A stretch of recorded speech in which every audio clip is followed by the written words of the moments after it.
Hello friends, ಸೋಮವಾರದಲ್ಲಿ ಏನಾಗುತ್ತೆ ಅಂತ ಹೇಳಿ ಒಂದು ಪುಟ್ಟ ವೀಡಿಯೋ ನೋಡೋಣ. ಅದಕ್ಕೂ ಮುಂಚೆ ವೀಡಿಯೋ ಇಷ್ಟ ಆಯಿತು ಅಂದರೆ ಸಬ್ಸ್ಕ್ರೈಬ್ ಮಾಡ್ಕೊಳ್ಳಿ, ಹಾಗೆ ವೀಡಿಯೋಗೊಂದು ತಪ್ಪದೇ ಲೈಕ್ ಕೊಡಿ. ಮೊದಲಿಗೆ ಊಟ ಮಾಡಬೇಕಿದ್ರೆ ಇದು ಮಾಲ್ ಆಫ್ ಏಷ್ಯಾದಿಂದ ಮಲೇಷ್ಯಾವರೆಗೂ ಕೂಡ ಎಲ್ಲರೂ ಮಾಡೋದು ಹೊಟ್ಟೆಗಾಗಿ ಅಂತಾನೆ. ತಿನ್ನು ಮನಜ ಅಂತ ಹೇಳಿ ಸೂರ್ಯ ಹೇಳ್ಬಿಡ್ತಾನೆ. ಆಗ ಶಾಂತಿಗೆ ರೋಹಿಣಿ ಅವರ ಅಪ್ಪ ಬಂದಿಲ್ವಲ್ಲ ಅಂತ ಹೇಳಿ ಫ್ಲಾಶ್ ಆಗುತ್ತೆ. ಗುಂಗ್ರಿ ನಿಮ್ಮ ಅಪ್ಪ ಇಲ್ಲಿ ಅಂತ ಹೇಳಿದಾಗ ಏನು ಮಾತಾಡದೆ ಸುಮ್ಮನೆ ಕೂತಿರ್ತಾಳೆ. ಫಸ್ಟ್ ಊಟ ಮಾಡು, ಆಮೇಲೆ ಇದೆ ಕಡೆ ನಿನಗೆ ಅಂತ ಹೇಳಿ ಬೈತಾಳೆ. ರೋಹಿಣಿಗೆ ಊಟ ಮಾಡಬೇಕು, ಫಸ್ಟು ತುಂಬ ಹೊಟ್ಟೆ ಹಸುವಾಗಿದೆ ಅಂತ ಹೇಳಿ ಕುತ್ಕೊಂಡು ತಿಂತಾ ಇದ್ದೋಳು ಆ ವಿಷಯ ಬಂದ ತಕ್ಷಣನೇ ಊಟನೇ ಹಾಗೆ ಬಿಟ್ಬಿಡ್ತಾಳೆ. ನಿಧಾನವಾಗಿ ಸ್ವಲ್ಪ ತಿಂದು ಎದ್ದೋಗಿ ಹೊರಗಡೆ ಕೂತ್ಕೊಂಡಿರ್ತಾಳೆ. ಅಲ್ಲಿಗೆ ಶಾಂತಿ ಬರ್ತಾಳೆ. ಗುಂಗ್ರಿ ಏನೇ ಮಾಡ್ತಾ ಇದೆಯಾ? ಅದು ಅತ್ತೆ ತುಂಬ ತಲೆನೋವುತ್ತಿತ್ತು, ಕೂತ್ಕೊಂಡಿದ್ದೆ ಅಂತ ಹೇಳಿದಾಗ ತಲೆನೋವ್ತಾ ಇದೆಯಾ? ತಲೆನೋವು ಯಾಕೆ ಬಂತು ಇದ್ದಕ್ಕಿದ್ದಂಗೆ? ಯಾಕೆ ನಿಮ್ಮ ಅಪ್ಪನ ಬಗ್ಗೆ ಕೇಳಿದ್ನಲ್ಲ ಅದಕ್ಕ ಅಂತ ಹೇಳಿದಾಗ ಅಯ್ಯೋ ಅತ್ತೆ ಹಾಗೆಲ್ಲ ಏನೂ ಇಲ್ಲ ಅತ್ತೆ ಅಂತ ಹೇಳ್ತಾಳೆ. ಆಗ ಮತ್ತೆ ಎಲ್ಲೇ ನಿಮ್ಮ ಅಪ್ಪ ಅಂತ ಹೇಳ್ತಾಳೆ. ಅದು ನೋಡು, ನನಗೆ ಎಲ್ಲ ವಿಷಯ ಗೊತ್ತಾಗಬೇಕು, ಸತ್ಯ ಗೊತ್ತಾಗಬೇಕು ಕಣೆ. ಸತ್ಯನಾ? ಯಾವ ಸತ್ಯ ಅತ್ತೆ? ನಿಮ್ಮ ಅಪ್ಪ ಅನ್ನೋ ನಿಧನಲ್ಲ, ಅವನು ನಿಜವಾಗ್ಲೂ ಮಲೇಷ್ಯಾದಲ್ಲಿ ಹುಟ್ಟಿದ್ನ ಅಥವಾ ಸುಳ್ಳು ಅನ್ನೋ ಊರಲ್ಲಿ ಹುಟ್ಟಿದಾನ? ಅವನು ನಿಜವಾಗ್ಲೂ ಬಂದಿದ್ನ ಅಥವಾ ನಿಮ್ಮ ಅಪ್ಪನೇ ಇಲ್ವಾ? ನಿಜ ಹೇಳಬೇಕು. ಇದರಲ್ಲಿ ಏನಾದ್ರೂ ಯಾಮಾರಿಸೋ ಕತೆ ಇತ್ತು ಅಂತಂದರೆ ನಮ್ಮನ್ನೆಲ್ಲ ಬಕ್ರ ಮಾಡಿದ್ಯಾ ಅಂತ ಗೊತ್ತಾಯಿತು ಅಂತ ಅಂದರೆ ನಿನ್ನ ಪರಿಸ್ಥಿತಿ ಸುಮ್ಮನೆ ಇರೋದಿಲ್ಲ ಗುಂಗ್ರಿ. ಎಲ್ಲೇ ನಿಮ್ಮ ಅಪ್ಪ ಅಂತ ಹೇಳಿದಾಗ ಅದು ಅತ್ತೆ ಅಂತ ಹೇಳ್ತಾ ಇರ್ತಾಳೆ. ನೋಡು, ನಿಮ್ಮ ಅಪ್ಪ ಎಲ್ಲಿದ್ದಾನೆ ಹೇಗಿದ್ದಾನೆ ಅಂತ ಹೇಳಿ ಗೊತ್ತಾಗಬೇಕು.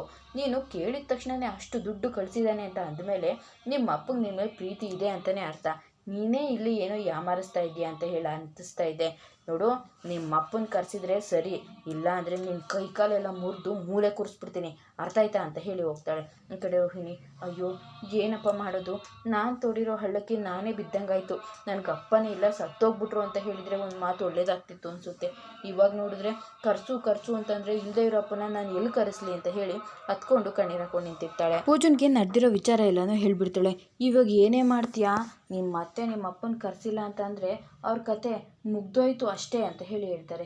ಏನು ಮುಗ್ದೋಯ್ತಾ? ಇವಾಗ ಏನೇ ಮಾಡೋದು ಅಂತ ಹೇಳಿದಾಗ ಏನು ಮಾಡೋದು ನನಗೂ ಗೊತ್ತಾಗ್ತಾ ಇಲ್ಲ ಕಣೆ. ಹೇಗಾದರೂ ಮಾಡಿ ನಿಮ್ಮ ಅಪ್ಪ ಇಲ್ಲಿಗೆ ಬಂದಿದ್ರು, ಅಲ್ಲಿಗೆ ಬರೋಕ್ಕಾಗಿಲ್ಲ ಅನ್ನೋ ಥರ ಏನಾದರೂ ಪ್ಲ್ಯಾನ್ ಮಾಡಿ ಅಂತ ಹೇಳಿದಾಗ ಆ ದಿನೇಶನ್ನ ಕರೆಸ್ಬಿಟ್ಟು ನಿಮ್ಮ ಅಪ್ಪ ಏರ್ಪೋರ್ಟಿಗೆ ಬಂದಿದ್ರು, ಅವ್ರ ಮನೆಗೆ ಬರೋಷ್ಟರೊಳಗಡೆ ನಿಮ್ಮ ಹತ್ರ ಅಷ್ಟೊಂದು ಗೋಲ್ಡ್ ಇರೋದನ್ನ ನೋಡಿ ಪೊಲೀಸ್ನವ್ರು ಅರೆಸ್ಟ್ ಮಾಡಿದ್ದಾರೆ ಅಂತ ಏನಾದರೂ ಹೇಳಿಸ್ಬಿಟ್ರೆ ಆಮೇಲೆ ಹೋಗಿ ಅವರು ಜೈಲಿಗೆ ಹೋಗಿ ನೋಡ್ತೀನಿ ಅಂದರೆ ಅದೆಲ್ಲ ಆಮೇಲೆ ನೋಡ್ಕೊಳ್ಳೋಣ ಕಣೆ. ಜೈಲಿಗೆ ಎಲ್ಲರೂ ಹಾಗೆಲ್ಲ ಬಿಡೋದಕ್ಕಾಗೋದಿಲ್ಲ ಅಂತ ಹೇಳಿ ಹೇಗಾದರೂ ಯಾಮಾರಿಸ್ಬೋದು. ನೀನೀಗ ಮೊದಲು ಆ ದಿನೇಶನ್ನ ಬುಕ್ ಮಾಡಿ ನಮ್ಮ ಮನೆಗೆ ಬಂದ ಥರ ನಾಟಕ ಮಾಡೋದಕ್ಕೆ ಹೇಳೆ ಅಂತ ಹೇಳಿ ಹೇಳ್ಬಿಡ್ತಾಳೆ. ಸರಿ ಆಯಿತು ಅಂತ ಹೇಳಿ ಪೂಜಾ ಕೂಡ ಫೋನ್ ಮಾಡಿ ಹೇಳಿದಾಗ ಸರಿ ಅಮ್ಮ ಆಯಿತು ಬಿಡಮ್ಮ, ಅದಕ್ಕೆ ಯಾಕೆ ತಲೆ ಕೆಡಿಸ್ಕೋತೀಯಾ? ನಾನು ಇರುವಾಗ ನೀನು ಟೆನ್ಷನ್ ಯಾಕೆ ಮಾಡ್ಕೋತೀಯಾ? ಬಿಡು, ನಾನು ಹೋಗಿ ಎಲ್ಲ ಹ್ಯಾಂಡ್ಲ್ ಮಾಡ್ತೀನಿ ಅಂತ ಹೇಳ್ತಾರೆ. ನೋಡು, ಕುಡ್ಗಿಡ್ಕೊಂಡು ಬಂದು ಎಲ್ಲ ಹಾಳು ಮಾಡಿಬಿಟ್ಟನು, ಹುಷಾರು ಅಂತ ಹೇಳಿ ಹೇಳ್ತಾಳೆ. ಸರಿ ಆಯಿತು ಕಣೆ, ನಾನೆಲ್ಲ ನೋಡ್ಕೋತೀನಿ, ನೀನು ಅದ್ರ ಬಗ್ಗೆ ಎಲ್ಲ ಯೋಚನೆ ಮಾಡಬೇಡ ಅಂತ ಹೇಳಿ ಹೇಳ್ತಾಳೆ. ಸರಿ ಆಯಿತು ಅಂತ ಹೇಳಿ ಮನೆಯಲ್ಲಿ ಎಲ್ಲರೂ ಕೂಡ ಕೂತಿರ್ತಾರೆ. ಅಷ್ಟರಲ್ಲಿ ಅಲ್ಲಿಗೆ ರೋಹಿಣಿ ಅಂತ ಹೇಳಿ ಅವ್ರ ಮಾವ ದಿನೇಶ ಬರ್ತಾನೆ. ಅದನ್ನ ನೋಡಿ ರೋಹಿಣಿಗೆ ಶಾಕ್ ಆಗುತ್ತೆ. ಅಯ್ಯೋ ಮಾವ, ನೀವು ಅಪ್ಪ ಎಲ್ಲಿ ಅಂತ ಹೇಳಿ ಕೇಳ್ತಾಳೆ. ಏನಮ್ಮ ಹೇಳಿ, ನಿಮ್ಮ ಅಪ್ಪ ನಿನಗೋಸ್ಕರ ಒಂದು 5 kg ಬಂಗಾರನ ತಗೊಂಡು ಏರ್ಪೋರ್ಟಲ್ಲಿ ಬಂದಿದ್ರು. ಏನು 5 kgನ ಅಂತ ಹೇಳಿ ಈ ಕಡೆ ಶಾಂತಿ ತುಂಬಾ ಟೆನ್ಷನ್ ಮಾಡ್ಕೊಳ್ತಾ ಇರ್ತಾಳೆ. ಆಗ ಸೂರ್ಯ, ಮೀನಾ ನೋಡಮ್ಮ, ಅಲ್ಲಿ ನಮ್ಮ ಶಾಂತಮ್ಮ ಇದ್ದಾರಲ್ಲ, ಚಿನ್ನ ಅಂತ ಕೇಳಿದ ತಕ್ಷಣನೇ ಕಣ್ಣಮ್ಮ ಆಗೋಗ್ಬಿಟ್ರು ಅಂತ ಹೇಳಿ ಹೇಳ್ತಾನೆ. ಆಗ ಸುಮ್ಮನೆ ಇರಿ ಅಂತ ಹೇಳಿದಾಗ ನೋಡಲ್ಲಿ ಇನ್ನೂ ಏನೇನಾಗುತ್ತೆ ನೋಡು ಅಂತ ಹೇಳಿ ಹೇಳ್ತಾರೆ.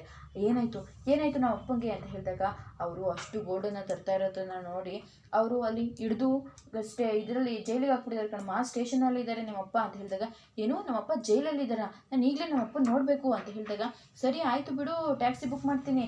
ಏನು ಟ್ಯಾಕ್ಸಿನಾ ಅಂತ ಹೇಳಿ ಎಲ್ಲರೂ ಕೂಡ ಶಾಕ್ ಆಗ್ತಾ ಇರ್ತಾರೆ. ಆಗ ಅದು ಅಲ್ಲ, ನೀವು ಅಲ್ಲಿಂದ ಬಂದಿದ್ದೀರಾ, ನಿಮ್ಮ ಹತ್ರ ಒಂದು ಕಾರ್ ಇಲ್ವಾ ಅಂತ ಹೇಳಿ ಕೇಳ್ತಾರೆ. ಆಗ ಅದು ಹೇಗಪ್ಪ ನಾವಿಲ್ಲಿ ಕಾರ್ ಇಟ್ಕೊಳ್ಳೋದಕ್ಕಾಗುತ್ತೆ, ನಾವೇನು ಇಲ್ಲಿದ್ದೀವ, ನಾವು ಮಲೇಷ್ಯಾದಲ್ಲಿ ಇರೋದಲ್ಲ, ಅದಕ್ಕೆ ಕಾರ್ನ ಬಾಡಿಗೆಗೆ ತಗೊಳ್ಳೋಣ ಅಂತ ಹೇಳಿದೆ ಅಷ್ಟೇ ಅಂತ ಹೇಳಿ ಹೇಳ್ತಾನೆ. ಎಲ್ಲರೂ ಕೂಡ ಅನುಮಾನ ಪಡ್ತಾ ಇರ್ತಾರೆ. ಇದಿಷ್ಟು ಸೋಮವಾರದ ಒಂದು ಪುಟ್ಟ ವಿಡಿಯೋ ಇಷ್ಟ ಆಯಿತು ಅಂದರೆ ಸಬ್ಸ್ಕ್ರೈಬ್ ಮಾಡ್ಕೊಳ್ಳಿ, ಹಾಗೆ ವಿಡಿಯೋಗೊಂದು ತಪ್ಪದೆ ಲೈಕ್ ಕೊಡಿ ಫ್ರೆಂಡ್ಸ್.